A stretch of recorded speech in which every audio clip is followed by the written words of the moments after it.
Short vowel sound மட்டும் சொல்கிறோம். முன்னாடி சொன்னது ஷார்ட் வவல் வேர்ட்ஸ் ஞாபகம் வச்சுக்கிறதுக்கு.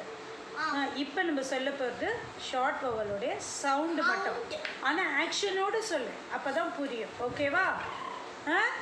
ஏ சேஸ் அ, ஏ சேஸ் அ, ஏ சேஸ் அ, ஈ சேஸ் ஏ, ஈ சேஸ் ஏ, E says ye, I says ye, I says ye, I says ye,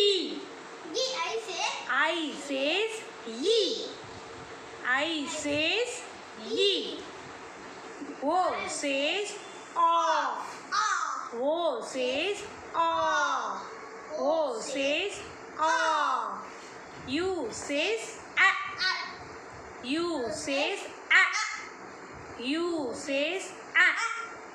Okay va? A says a, E says ye, I says ye, O says o, U says